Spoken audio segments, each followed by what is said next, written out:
In the world of the ultra-rich, divorce is a blood sport. For millionaire tech mogul Tobias Granger, his was supposed to be a clean kill. His pregnant wife, Coraline, was painted as unstable, and his beautiful young mistress, Zoe, was already measuring the drapes for the penthouse. On the morning of the court hearing that would financially cripple Coraline, she simply vanished. The police suspected she fled. Tobias's lawyers called it a stunt. Zoe just smirked, tasting victory, but they all underestimated the woman they tried to erase. Because a single letter was about to arrive, and the secrets it held wouldn't just cost Tobias his money, they would detonate his entire world. The air in the penthouse apartment atop the St. Regis Tower in Chicago was different. It was thinner, cleaner, filtered not just by state-of-the-art HVAC systems, but by the sheer altitude of wealth. From the 62nd floor, the city below was a silent, glittering map of Tobias Granger's success.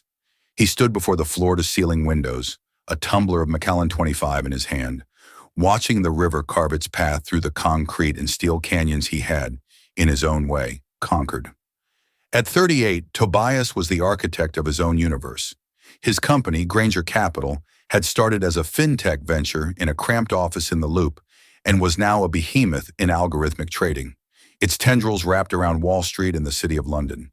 He had the sharp jawline, the piercing blue eyes, and the custom-tailored Tom Ford suits that screamed success. He was a man who didn't believe in luck, only in leverage, and he applied it to every aspect of his life, including his marriage. Coraline Mercer, now Coraline Granger, had been there from the beginning. She was the brilliant software engineer who had co-written the initial code for his first successful algorithm. She was the one who worked 18-hour days alongside him, fueled by cheap coffee and a shared dream. She was the steady, grounding force to his volatile ambition. Where he saw numbers and risk, she saw patterns and people. They were a perfect team and for a long time, a perfect couple. Her quiet strength was the scaffolding upon which he'd built his empire. But empires have a way of making their builders forget the foundations. As the billions rolled in, the quiet strength that had once been Coraline's greatest asset began to look, in Tobias's eyes, like a lack of dynamism. Her preference for a quiet dinner at their favorite Italian place in Lincoln Park over a high-profile gala felt like an anchor. Her contentment with their life felt like a lack of ambition. He had evolved, he told himself. He was a shark now, and she was still content to swim in the shallows. 7 years into their marriage, with Coraline 5 months pregnant with their first child, a child they had both desperately wanted for years, the first cracks had shattered into a chasm.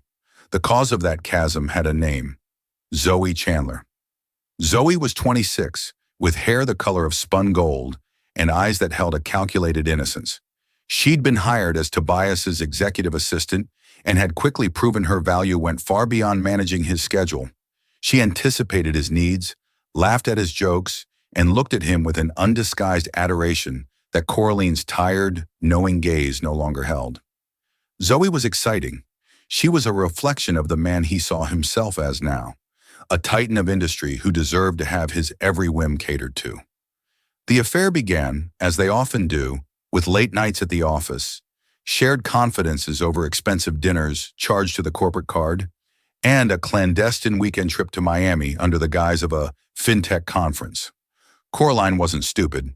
She saw the shift in Tobias, the way he suddenly guarded his phone, the scent of a different perfume, Chanel Chance, so unlike her own subtle Joe Malone, clinging to his suits.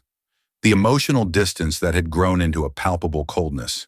The final, brutal confirmation came from a credit card statement she'd opened by mistake, a charge for a suite at the Satai Hotel, and another, more damning one, from a jeweler called Graf for a diamond tennis bracelet she knew he hadn't bought for her. The confrontation was uglier than anything she could have imagined. It happened in the same living room where Tobias now stood admiring his kingdom.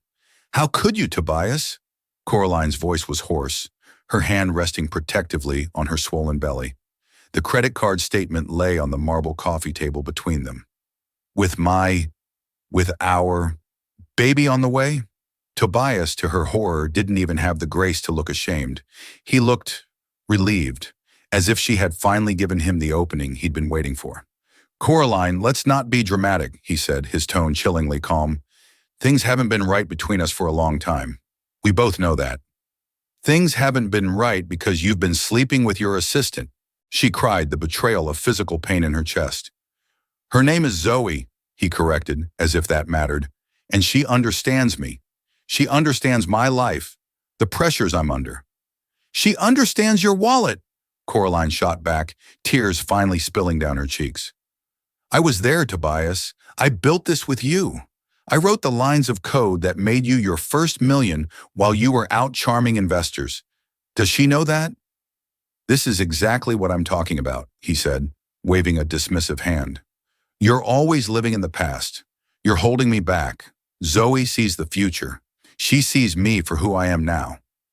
The conversation devolved from there. In the weeks that followed, Tobias, with Zoe's venomous whispers in his ear, transformed into a monster Coraline didn't recognize. Zoe expertly painted Coraline as a bitter, jealous woman, clinging to a past he had outgrown. She suggested that Coraline had trapped him with the pregnancy, a lie so vile it took Coraline's breath away. Tobias, his ego masterfully stroked by Zoe, absorbed it all. He moved out of the penthouse and into a suite at the Waldorf Astoria. Within a week, his lawyer, a notoriously ruthless shark named Garrett Sloan, had served Coraline with divorce papers. The terms were an insult. He offered her a one-time payout that was less than the value of his watch collection. He claimed that the vast majority of his fortune was tied up in premarital assets and corporate structures that she had no claim to. His legal team began preparing a case to paint her as emotionally unstable, her pregnancy hormones making her irrational, all in a bid to deny her any significant portion of the Granger capital empire. They demanded full financial discovery from her, while simultaneously burying her lawyer, Rebecca Shaw, in mountains of obfuscating paperwork from their end. The battle lines were drawn. On one side was Tobias, with his billions, his high-powered legal team, and his adoring mistress. On the other was Coraline, 5 months pregnant, emotionally shattered, with only her principled but outgunned lawyer and the undeniable truth on her side. The court date was set, a preliminary hearing to rule on freezing a portion of Tobias's assets to cover Coraline's legal fees and living expenses, pending the final divorce settlement. It was a critical, must-win battle for Coraline. Without those funds, Tobias could bleed her dry in legal fees, forcing her to accept his pathetic offer. Tobias swirled the last of the amber liquid in his glass. He felt a pang of something. Not guilt, he told himself, but a flicker of annoyance. It was all so messy. If Coraline had just been reasonable, if she had just accepted that their time was over, it wouldn't have to be this way. But she was being difficult, stubborn, just as she'd always been. His phone buzzed, a text from Zoe. Thinking of you. Can't wait until this is all over and we can finally start our real life. I love you. So a smile touched Tobias's lips. Zoe was his future, sleek, shiny, and uncomplicated. Coraline was the past, a debt he was about to settle for pennies on the dollar. Tomorrow in court, Garrett Sloan would tear Coraline's claims apart. He would suggest she was a spendthrift, that she was hiding assets of her own. He would win. He always did. Tobias placed the empty glass down with a decisive click. Tomorrow, the final chapter of his old life would end, and a better one would begin. He had no idea how right and how devastatingly wrong he was. The morning of the court hearing dawned gray and oppressive, a thick blanket of clouds pressing down on Chicago. Rain lashed against the windows of Rebecca Shaw's office on the 20th floor of a LaSalle Street building. It was a respectable address, but a world away from the gleaming towers housing Granger Capital or Garrett Sloan's law firm. Rebecca checked her watch for the 10th time in as many minutes. 8:45 a.m. The hearing was at 9:30 a.m. at the Daily Center. Coraline should have been there 30 minutes ago. Try her again, Sophie, Rebecca said, her voice tight with anxiety. Sophie Mercer, Coraline's younger sister, was pacing a hole in the carpet. Her face was pale, her brown hair pulled back in a messy knot. She had flown in from Denver the moment Coraline had called her, sobbing, after being served the divorce papers. She clutched her phone, hitting redial. It's still going straight to voicemail, Sophie said, her voice trembling. This isn't like her, Rebecca. Not today. She knew how important this was. We talked at 10 p.m. last night. She was nervous, but she was ready. She said, I just have to be brave for one more day. Rebecca's mind raced through the possibilities, each one worse than the last. Had Tobias's team intimidated her? Had the stress become too much? Coraline was pregnant, vulnerable. Garrett Sloan is a snake, Rebecca muttered mostly to herself. He's not above dirty tricks. Maybe they sent someone to talk to her, to scare her into not showing up. Would Tobias do that? Sophie asked, her eyes wide with fear. The Tobias you knew? Maybe not. The Tobias who was being advised by Garrett Sloan and whispered to by that homewrecker? I wouldn't put anything past him. At 9:15 a.m., with a knot of dread in her stomach, Rebecca knew they couldn't wait any longer. All right, we have to go. Maybe she got stuck in traffic. Maybe her phone died. Maybe she went straight to the courthouse. We have to be there. They arrived at the Daly Center courthouse just as the court officer was calling the case. Granger versus Granger, courtroom 1904, Judge Ann Wesley presiding. Rebecca and Sophie hurried inside. The courtroom was paneled in dark wood, imposing and formal. At the plaintiff's table sat Tobias Granger, looking impeccable in a navy suit. Beside him, Garrett Sloan was a vision of smug confidence, his silver hair perfectly coiffed, his briefcase open and papers neatly arranged. Tobias scanned the courtroom, his eyes briefly landing on Rebecca and Sophie. He registered Coraline's absence, and a flicker of something, annoyance, triumph, crossed his face before being replaced by a mask of neutral concern. All parties present? Judge Wesley asked, a stern woman in her 60s with a no-nonsense reputation. Rebecca stood, her heart pounding. Your Honor, Rebecca Shaw for the respondent, Coraline Granger. My client is not yet present. We believe she may be delayed. Garrett Sloan rose smoothly to his feet. Your Honor, Garrett Sloan for the petitioner, Tobias Granger. Frankly, we find the respondent's absence highly convenient. And what do you mean by that, Mr. Sloan? The judge asked, her eyes narrowing. Your Honor, Sloan began, his voice oozing insincere sympathy. My client has been subjected to a number of baseless and inflammatory accusations. We have reason to believe that the respondent, perhaps realizing the weakness of her case for exorbitant preliminary support, has orchestrated this little no-show as a dramatic stunt, a ploy for sympathy, or perhaps an attempt to delay the proceedings she knows she will lose. Objection, Rebecca snapped. That is pure speculation and an outrageous attack on my client's character. Is it? Sloan countered, turning slightly to address the judge. We have financial records showing Mrs. Granger has been spending lavishly in the past weeks. We were also preparing to motion for a substance screening, given some concerning reports about her emotional state. Perhaps she fled to avoid such a test. Sophie gasped from the gallery, a strangled sob escaping her lips. It was a lie, a disgusting, calculated lie. Coraline hadn't touched a drop of alcohol since learning she was pregnant, let alone anything else. Tobias sat impassively, staring straight ahead. He was letting Sloan do the dirty work, painting the mother of his unborn child as an unstable, drug-addled gold digger. Judge Wesley banged her gavel once. That's enough, Mr. Sloan. Your motion is not before this court, and I'll thank you not to poison the well. Ms. Shaw, you have 30 minutes to locate your client. If she is not here by 10:15, I will be forced to dismiss your motion for temporary relief and will consider a motion for sanctions from Mr. Sloan for wasting the court's time. The 30 minutes were agony. Rebecca and Sophie made frantic calls from the hallway. They called Coraline's phone 100 times. They called the concierge at her new apartment building in River North.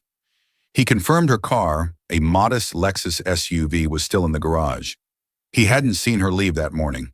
They called local hospitals, their voices cracking with fear, asking for any Jane Does or patients named Coraline Granger. Nothing. At 10:15, they had to face the judge again. Ms. Shaw? Judge Wesley's voice was grim. Your Honor, Rebecca said, her own voice unsteady. We have been unable to reach my client. We believe she may be in some kind of distress. This is completely out of character. We are deeply concerned for her safety. Your concern is noted, the judge said, though her tone was skeptical. However, this is a court of law, not a police station. Based on your client's failure to appear, I have no choice but to deny the motion for temporary asset seizure and spousal support. Mr. Sloan, if you wish to file your motion for sanctions, I will review it. Thank you, Your Honor, Sloan said, a predatory smile touching his lips. As the judge banged the gavel, dismissing the session, Tobias Granger stood up. He adjusted his tie, turned to Garrett Sloan, and gave him a firm, approving nod. He didn't even glance towards Sophie, whose face was streaked with tears. He simply turned and walked out of the courtroom, a free man, his billions secure. Outside the courthouse, the rain had intensified. In a black Cadillac Escalade waiting at the curb, Zoe Chandler watched Tobias emerge. She had been parked across the street, unable to resist seeing the outcome for herself. She saw him walk out, confident and victorious. She saw the distraught figures of Coraline's lawyer and sister follow moments later. A slow, triumphant smirk spread across Zoe's face. It was over. The pregnant wife was gone, discredited, and out of the picture. She had played her hand perfectly, manipulating Tobias, isolating him from his past, and guiding him to this exact outcome. The penthouse, the name, the fortune, it was all hers now. She pulled out her phone and sent a text to Tobias. See? I told you it would all work out. You're finally free. Let's celebrate tonight. Caviar and champagne at the apartment? She watched as he read the message, a small smile forming on his face before he slid into his own waiting car. Zoe leaned back against the plush leather seats of the Escalade. She felt a thrill, a giddy rush of power. She had won. Coraline Mercer was nothing more than a ghost, a bad memory that was already starting to fade. The first 24 hours after Coraline's disappearance were a blur of police reports and terrified speculation. Sophie, staying in Coraline's eerily silent apartment, filed a missing persons report. The initial police response was lukewarm. Detective Morrison, a world-weary cop with 20 years on the force, had seen this 100 times. Look, Ms. Mercer, he said, his tone laced with practiced patience. It's a nasty divorce. A lot of money on the line. 99 times out of 100, the person just took off. She's probably in a spa in Arizona, trying to make your brother-in-law sweat. She'll turn up when she runs out of money. You don't know my sister, Sophie insisted, her voice raw. She would never, ever risk her baby's health. She would never abandon her fight. Something is wrong. But their narrative was powerful. Tobias's team, through strategic leaks to gossip columns and whispers in the right ears, solidified the story. The unstable pregnant wife had a breakdown and fled. It was tragic, but what could you do? Tobias, they said, was deeply concerned, but also baffled by her erratic behavior. This was the public story. The private one was far uglier. In the days that followed, Zoe moved her things into the St. Regis penthouse. Her designer clothes filled the closets that had once held Coraline's things. Her laughter echoed in rooms that had fallen silent.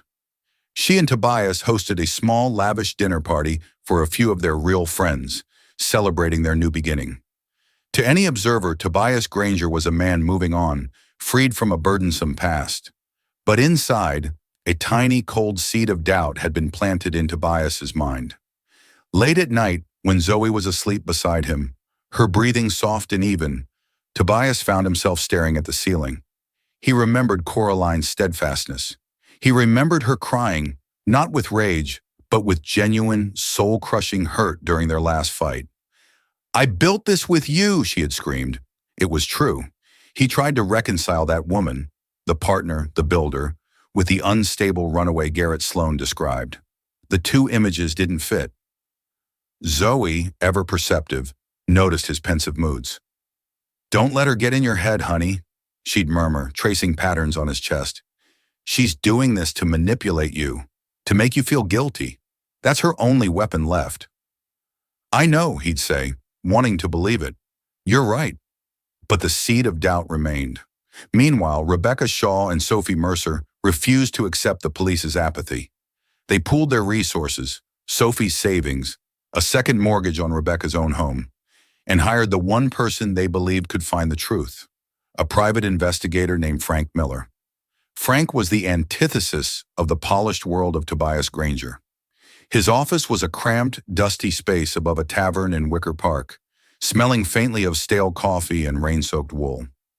He was a former cop who had left the force out of disgust for its bureaucracy.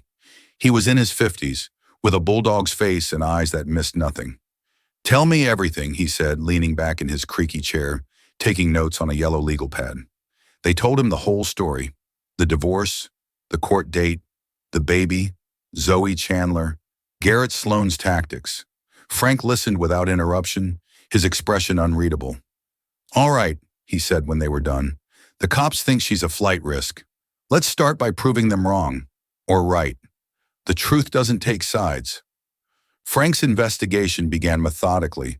He started at Coraline's apartment. He noted the lack of any packed bags. Her passport was in a drawer. Her favorite jewelry, a simple necklace her mother had given her, was on the nightstand. These were not the actions of someone planning a trip. He pulled her financial records. Here the story got murky. He found what the police had found: a single large cash withdrawal of $10,000 made 2 days before she disappeared. This supported the flight theory. He also found a purchase record for a cheap burner phone from a 7-Eleven.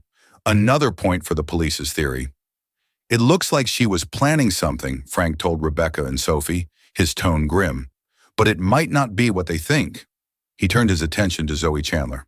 He ran a deep background check, far more thorough than the one Granger Capital's HR department had done. What he found was a pattern. At 21, Zoe had been involved with a wealthy real estate developer in Miami. The relationship ended when his wife found out, but Zoe walked away with a condo and a significant parting gift. 2 years later, she was in Los Angeles, dating a film producer in his 50s. That relationship ended just before she moved to Chicago and landed the job with Tobias. There were no lawsuits, no overt scandals, just a clear, upwardly mobile trajectory fueled by wealthy married men. She was a professional. The real break came from legwork. Frank spent days canvassing the area around Coraline's apartment, showing her picture, asking questions. Most people hadn't seen anything, but a barista at the Starbucks on the corner remembered her. "Yeah, she came in the morning. She went missing," the young man said. "Real early, around 6:30 a.m. She seemed jumpy, kept looking over her shoulder." But it was the next piece of information that made Frank's pulse quicken. "Someone else was in here too," the barista continued. "A woman, blonde, really dressed up for that time of morning. They didn't talk, but the blonde lady was watching her. Hard, gave me the creeps." Frank showed him a picture of Zoe he'd pulled from her social media. The barista's eyes widened. "Yeah, that's her. That's the woman who was watching her." Zoe had lied. She had told the police and Tobias that she was at her own apartment across town that morning. This was the first concrete crack in her story. Frank's next stop was the security office of Coraline's building. He'd already been told the camera covering the main entrance had been glitching that morning. The concierge claimed it was a known issue. Frank didn't believe in coincidences. He sweet-talked the security guard, a lonely night shifter, with a bottle of decent whiskey and a $100 bill. "The system's old," the guard admitted, taking a sip. "But a glitch that specific, for that precise 2-hour window? Someone with the admin password could have remotely accessed the server and corrupted that specific file." "Who has the password?" Frank asked. "Building management, and the third-party security company that services us, a company called Titan Security Solutions." Frank spent the next 2 days digging into Titan Security Solutions. It was a small, grimy outfit with a less-than-stellar reputation, and when he cross-referenced their ownership records with the financial disclosures from Tobias's company, he found a link. A year prior, Granger Capital had made a quiet investment in a portfolio of small businesses. One of those businesses was Titan Security Solutions. Tobias Granger's company was an investor in the security firm whose camera had mysteriously failed at the exact time and place his wife disappeared. Frank felt a cold chill run down his spine. This wasn't a woman who had run away. This was an organized, deliberate erasure. He focused his efforts on the corrupted video file. He hired a freelance digital forensics expert, a hacker kid who worked out of his parents' basement in Aurora. It would take time and money, but the kid was confident he could recover at least fragments of the footage. While he waited, Frank put together his preliminary findings. The burner phone, the cash withdrawal. It wasn't a plan to flee. It was a plan for a clandestine meeting. Coraline was going to meet someone, and she didn't want it to be traced. She was scared, and Zoe Chandler had been there that morning watching her. He called Rebecca Shaw. "I think we need to consider a much darker possibility," he said, his voice low. "I don't think Coraline ran. I think she was taken, and I think Zoe Chandler was involved." The thread was unraveling, and Frank had a terrible feeling it led directly back to the gleaming penthouse on the 62nd floor. 2 weeks after Coraline's disappearance, Tobias Granger was beginning to feel invincible. The police had officially classified Coraline's case as a non-suspicious voluntary absence, effectively closing the active investigation. Garrett Sloan had successfully argued in court that since Coraline had abandoned her legal claim by disappearing, all temporary motions were void. The Granger empire was secure. Zoe was planning a lavish trip to St. Bart's to get away from all this stress. Tobias was sitting in his expansive office at Granger Capital. The skyline of Chicago spread before him like a conquered territory. He was reviewing quarterly projections, the numbers a soothing balm to the lingering, nagging thoughts about Coraline. He had almost convinced himself of the narrative. She had buckled under the pressure. She was weak. He was strong. That was the natural order of things. His new executive assistant, a nervous young man who was terrified of him, knocked softly on the door. "Sir, a courier just delivered this for you. It's marked strictly personal and confidential." The assistant placed a crisp, cream-colored envelope on the polished mahogany desk. It was heavy, made of expensive cardstock. There was no return address, only his name and office address typed in a simple, elegant font. Curious, Tobias slid it open with a silver letter opener. Inside were two things, a single key and a one-page letter. The letterhead was from a law firm he'd never heard of, Chen and Associates. He began to read. "Mr. Granger, this correspondence concerns your pending divorce from our client, Coraline Mercer Granger. We trust this letter finds you well." Tobias scoffed. His wife, the runaway, had a new lawyer. Some unknown ambulance chaser named Chen. This was pathetic. He continued reading, a smirk playing on his lips. "It has come to our attention, through documentation provided by our client, that you have engaged in a systematic and fraudulent effort to conceal marital assets in advance of your divorce proceedings. We are in possession of evidence detailing the creation of 3 shell corporations registered in the Cayman Islands: Apex Global Holdings, Nautilus Ventures, and Orion International. Between April and June of this year." Tobias's smirk vanished. His blood ran cold. Those were the exact entities he and his private wealth manager had set up to shield the most liquid portions of his recent earnings. It was a contingency plan created on Zoe's paranoid insistence that Coraline would try to take everything. How could she possibly know about them? Only he, his wealth manager, and Garrett Sloan were aware of those names. He read on, his hands trembling slightly. "Furthermore, we have documented wire transfers totaling approximately $85 million from Granger Capital accounts to these offshore entities. We also have copies of encrypted emails between you and Miss Zoe Chandler, in which you explicitly discuss the strategy of transferring these funds to minimize Coraline's potential claim. In one such email, dated May 12th, Ms. Chandler refers to it as our nest egg, and you reply, she'll never find it." Tobias felt the air leave his lungs. He could picture the exact email. It had been sent from his personal account, the one he thought was secure. How? How could she have gotten it? "Our client, Mrs. Granger, began to suspect your infidelity in subsequent financial machinations several months ago. The burner phone and the cash withdrawal that your legal team has so effectively used to paint her as a fugitive were in fact tools she used to procure this evidence without your knowledge. She is far more resourceful than you ever gave her credit for." The room suddenly felt hot, suffocating. He thought back. Coraline, a gifted coder. She knew his systems inside and out.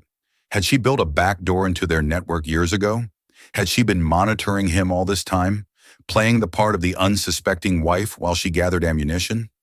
The idea was terrifying. It was brilliant. The letter's final paragraphs were the masterstroke. "This letter and the enclosed key are a courtesy. The key is to a safety deposit box at a Northern Trust branch on Wacker Drive. Inside, you will find a hard drive containing the complete unredacted evidence package. Consider it a preview.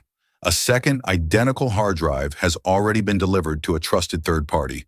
Per our client's instructions, if we do not receive confirmation from you within 48 hours that you are prepared to meet our terms, that hard drive, along with a detailed explanatory narrative, will be forwarded simultaneously to the Securities and Exchange Commission, the Internal Revenue Service, and the U.S. Attorney's Office for the Northern District of Illinois. The charges would include, but not be limited to, corporate fraud, tax evasion, and perjury. Our terms are simple. First, you will immediately fire Garrett Sloan and cease all public and private disparagement of Mrs. Granger. Second, you will fund a private, no-expense-spared investigation into her disappearance, led by an investigator of our choosing. Third, you will agree to a divorce settlement amounting to 50% of all marital assets, including the $85 million currently held offshore. This is non-negotiable. You tried to erase your wife, Mr. Granger. Instead, she has given you a choice. You can face a fair and equitable divorce, or you can face federal prison. The clock is ticking. Sincerely, David Chen. David Chen. The name suddenly clicked, hitting Tobias like a physical blow. David Chen wasn't just some random lawyer. He was Tobias's first business partner. The brilliant strategist Tobias had forced out with a lowball offer 10 years ago, just before Granger Capital exploded. He had screwed David over, building his empire on the groundwork David had laid. And Coraline had known that. She had known how much David hated him. She hadn't just found a lawyer, she had found the one man on earth who would take more pleasure in destroying Tobias Granger than anyone. Tobias stared at the letter, his entire world tilting on its axis. The smug confidence he had felt just minutes ago had evaporated, replaced by a cold, sickening dread. Coraline hadn't run. She hadn't broken down. She had set a trap, a perfect, inescapable trap. And all this time he had been dancing in the palm of her hand, manipulated not by Coraline's weakness, but by his own arrogance and the whispers of the woman sitting in his penthouse right now. Zoe, our nest egg. Zoe had been complicit in the very fraud that was now being used as a guillotine over his head. The letter wasn't a plea from a victim. It was a checkmate from a queen. And as Tobias looked at the small, innocuous key sitting on his desk, he realized the game was over. He had already lost. The only question now was how much more he was willing to sacrifice before admitting it. Tobias drove from his office back to the St. Regis penthouse in a daze. The city lights blurred into streaks of neon and white. The letter from David Chen felt like a block of ice in his gut. The meticulous plan, the quiet rage behind it. It was so undeniably Coraline. The Coraline he had first met. The one who could see 10 moves ahead on a chessboard. The one whose intellect he had once admired above all else. He had forgotten that woman, replacing her with a caricature of his own making. He let himself into the penthouse. The sound of pop music and light, airy laughter drifted from the living area. Zoe was there, on the phone, one leg tucked under her on the white leather sofa. She was wearing a silk robe, a glass of champagne in her hand. "No, St. Bart's, for at least 2 weeks. We deserve it," she was saying. "He's finally free of all that drama." She saw Tobias and her face lit up. "Oh, my love is here. I have to go. I'll text you. Bye." She ended the call and glided over to him, wrapping her arms around his neck. "Tough day, baby. Let me pour you a glass. We can look at resorts. I'm thinking Cheval Blanc." Her perfume, the Chanel she always wore, suddenly seemed cloying, suffocating. Her smile, which he once found so enchanting, now looked like a predatory baring of teeth. He gently pushed her away. "We need to talk, Zoe." His tone, flat and cold, stopped her short. "What is it? What's wrong?" He walked over to the bar, not to pour a drink, but to have the solid marble between them. He tossed the letter and the key onto the counter. "This arrived today." Zoe picked up the letter, her brow furrowed in confusion. She began to read. Tobias watched her face, a clinical, detached part of his brain observing the process. He saw the initial confusion melt into disbelief, then morph into sheer, unadulterated panic. Her hand began to shake, rattling the ice in her champagne glass. Her face went pale, the carefully applied makeup suddenly looking like a cheap mask. Apex. Nautilus, she whispered, the names of the shell corporations sounding like a curse. How? How did she know? She's smarter than you or I gave her credit for, Tobias said, his voice devoid of emotion. She was 10 steps ahead of us the entire time. She was building a case for federal fraud while we were congratulating ourselves on winning a divorce hearing. This is a bluff, Zoe said, her voice rising in pitch. She's trying to scare us. She's the one who's missing. We have to use that. We tell the police she was trying to blackmail you and then fled. Tobias let out a short, harsh laugh. Use what, Zoe? The narrative we created? The one that's about to be blown to pieces by the SEC and the IRS? They have the wire transfers. They have our emails. Our nest egg, he quoted, his eyes locking onto hers. Remember that? How do you think that will play in a federal courtroom? The mask shattered completely. The cool, confident siren was gone, replaced by a terrified, cornered animal. No, you can fix this. Your lawyers. Garrett can fix this. Garrett is the first person I have to fire, according to their terms, Tobias stated flatly. And he'd be the first person to turn on me to save his own license. This isn't a divorce case anymore.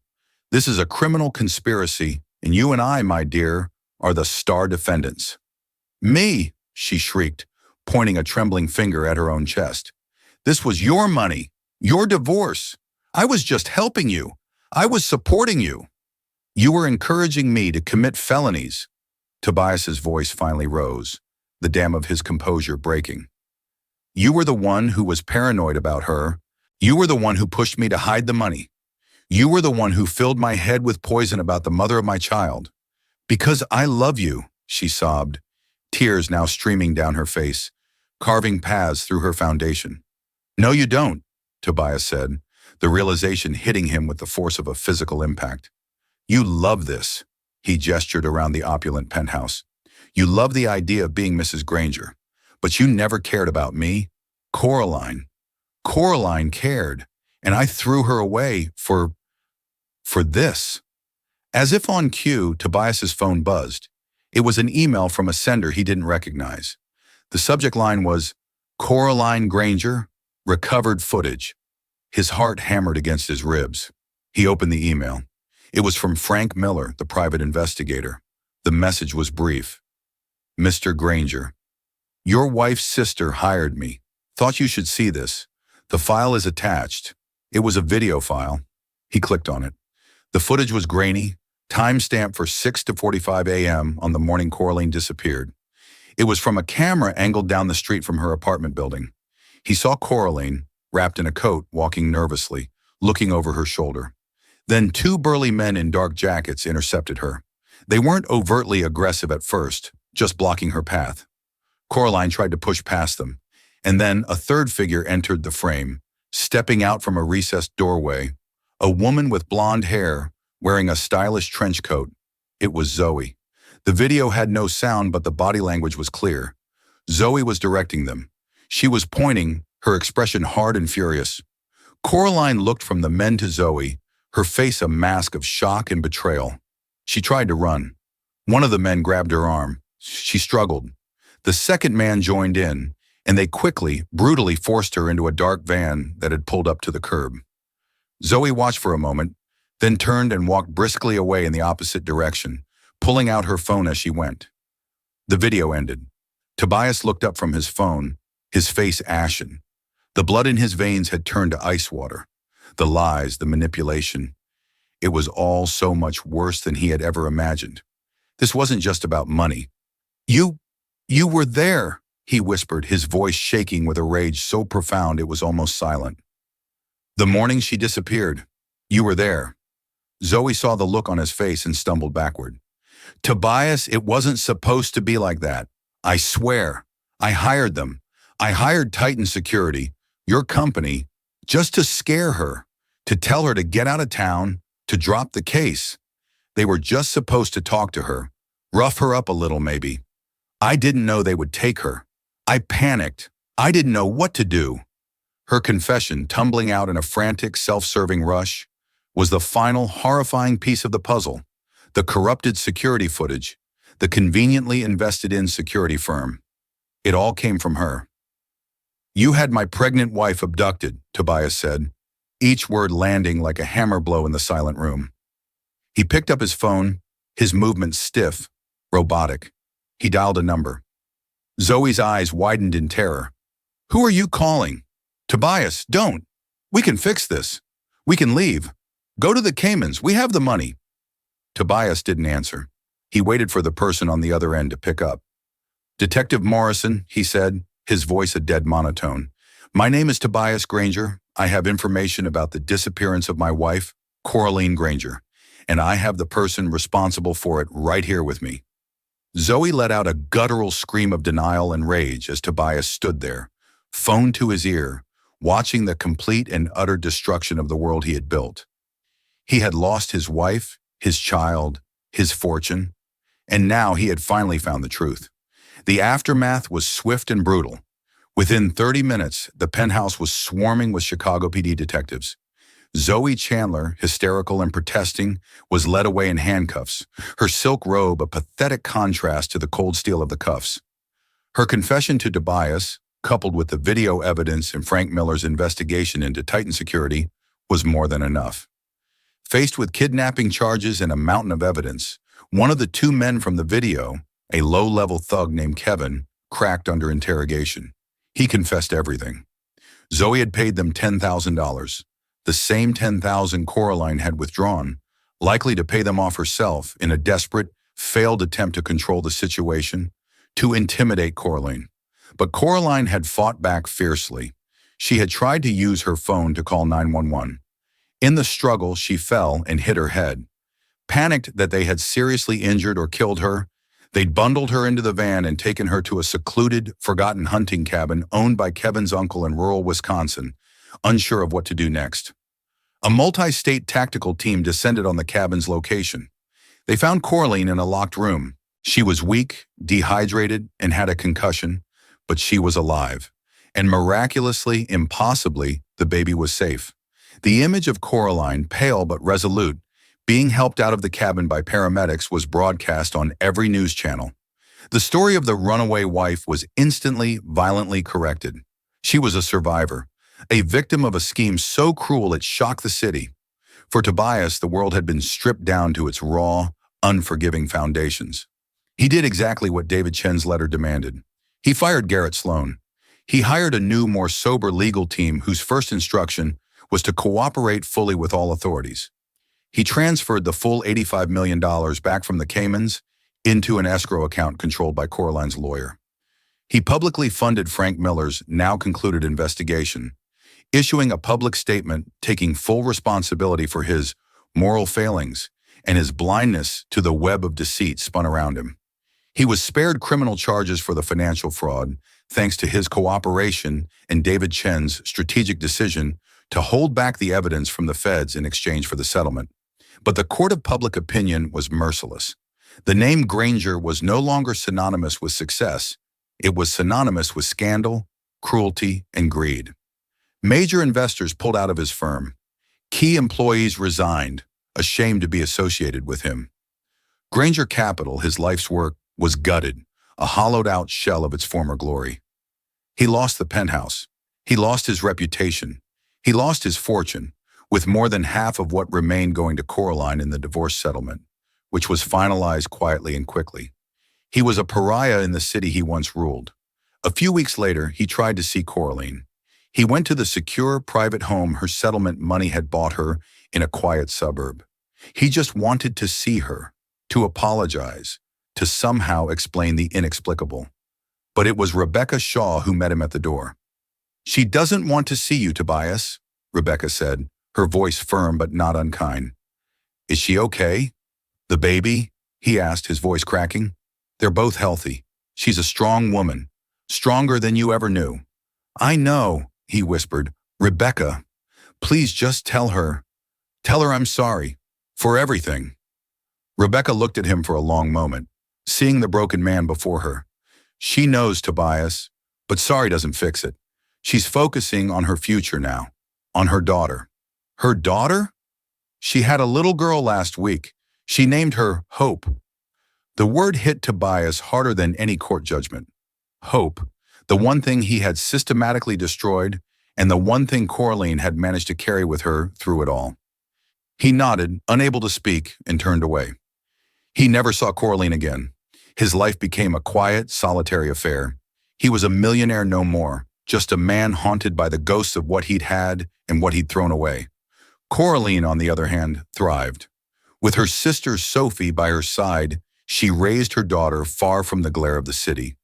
She used her intelligence not for algorithms and trading, but for philanthropy, establishing a foundation that helped women and children escaping abusive situations. She had been through the fire and emerged not just intact, but forged into something stronger. She had lost a husband, but she had found herself. And in the end, she and her daughter Hope were the ones who had truly won. The fall of Tobias Granger serves as a powerful and chilling lesson in moral accounting. It's a testament to the fact that no amount of wealth can shield you from the consequences of your own character, and no lie can remain buried forever.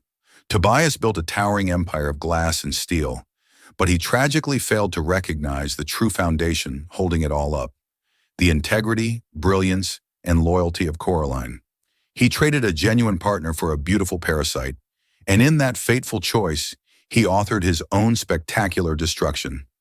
Zoe Chandler's arc is a classic tale of how greed, left unchecked, curdles into true malice, a short-sighted and desperate grasp for a life she felt entitled to, which ultimately led her to a prison cell. But the real heart of this story, the part that will linger long after the details of the scandal fade, is Coraline's quiet and profound triumph. Her victory wasn't just in the courtroom or the bank account. It was in the complete reclamation of her narrative. She refused to be the victim they tried to make her. Instead, she became the master strategist, the protector, the survivor who proved her greatest assets were never on any corporate balance sheet: her intellect, her foresight, and the fierce, unyielding love for her unborn child. She didn't just survive, she built a new legacy of hope from the very ashes of the life they tried to burn down. This complex web of deceit leaves us with so many questions. Where do you believe the ultimate blame lies? Was Tobias a villain from the start, or a man corrupted by the intoxicating power of his own success? And what was the most shocking twist for you? The brilliant checkmate of the letter, or the horrifying truth revealed in that grainy video footage? We would love to hear your full take on this incredible story in the comments section below. Your perspective is what makes this community thrive. If you believe in the power of stories where justice, however delayed, finally prevails, please show your support by giving this video a thumbs up and sharing it with someone who appreciates a story of ultimate resilience. And to ensure you never miss our next deep dive, please hit that subscribe button and turn on all notifications. Thank you for listening.